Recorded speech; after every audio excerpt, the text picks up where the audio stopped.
Pour la 11e journée d'affilée, Nice conserve le leadership de la Ligue 1 en disposant de Toulouse sur le score de 3-0, 23e minute.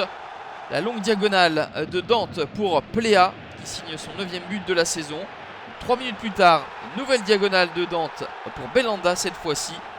3e réalisation pour le Marocain, le 2e but en 2 matchs. Et en 2e période, c'est Jean-Michel Seri qui va profiter de cette action initiée par Younes Belhanda avec la louche. Pléa dévie, Seri conclut. 12e victoire en 16 matchs pour Nice qui possède 3 points d'avance sur Monaco.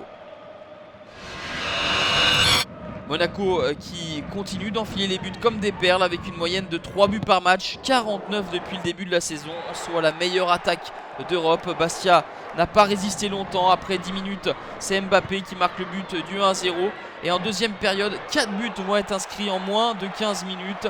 Thomas Lemar pour son 6e but de la saison avec cette volée tout en touché, sans contrôle.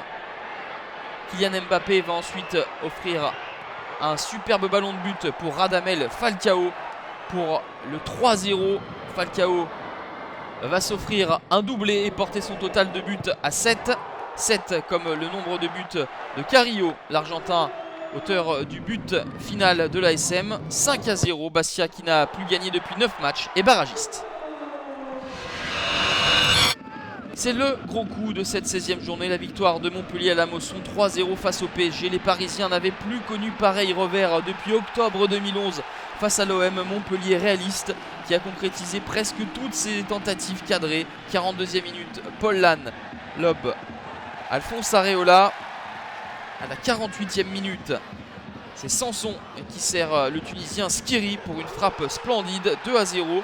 À 10 minutes de la fin, le 3e but montpelliérain sera l'œuvre de Riyad Boudbouz. 3e défaite pour le PSG, une de plus que sur l'ensemble de la saison dernière. Les Parisiens sont à 4 points des Niçois qu'ils accueilleront lors de la prochaine journée. 7e victoire de la saison au Roazhon Park pour Rennes face à un concurrent à l'Europe, Saint-Etienne. Le premier but breton est inscrit en 2e période par Paul-Georges Ntep, lui qui n'avait plus marqué depuis septembre 2015. Le 2e but sera inscrit dans les arrêts de jeu par super sub Kamil Grosicki, auteur d'un but aussi génial qu'improbable. 2-0, c'est le score final. Rennes est 4e avec 5 points d'avance sur les Verts, 9e. Battus en milieu de semaine pour la première fois à domicile face à Nice, les Guingampais se sont vite repris devant leur public en disposant de Nantais toujours autant dans le dur. Suite au limogeage de Girard, Philippe Mao n'a pas fait de miracle. Briand et Salibur permettent à l'en avant d'occuper la 5e place. Les Canaries n'ont pris que 2 points en 7 matchs et sont relégables.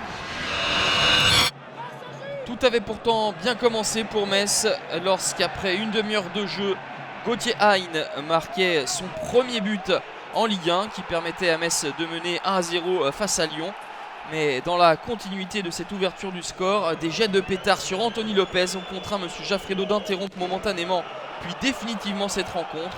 Des actes aussi stupides que dangereux, la commission de compétition se penchera sur le cas du FC Metz dans les prochains jours.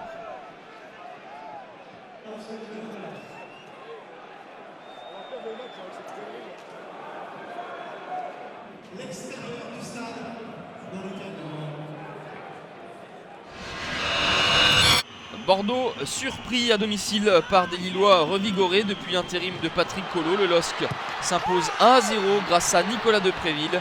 Lille remonte à la 14e place avec ce 2e succès consécutif.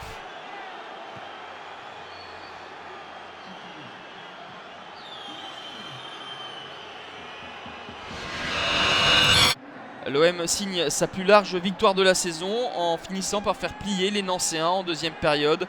Thauvin à la 46e minute enroule ce ballon dans la lucarne du gardien nancéen Tchernik. 4e réalisation pour Florian Thauvin. Gomis à 10 minutes de la fin va marquer le but du 2-0. 7e réalisation pour Gomis qui n'avait plus marqué depuis 6 matchs. Et dans les arrêts de jeu, Clinton N'Jie va porter la marque à 3-0. Les Marseillais s'invitent de nouveau en première partie de tableau. Fin de série pour Nancy après 3 matchs sans défaite.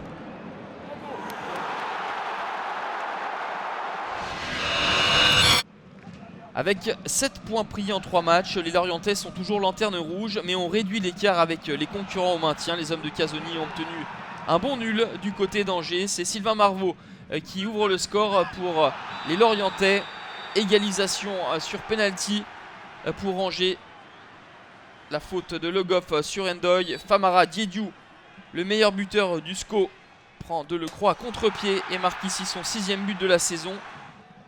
Cheikh Ndoye va redonner l'avantage aux Angevins avec ses têtes pour le 2-1. Mais Majid Waris, intenable ces derniers temps, va inscrire son 3e but de la saison, son 3e but en 3 matchs, 2 partout entre Angers et Lorient.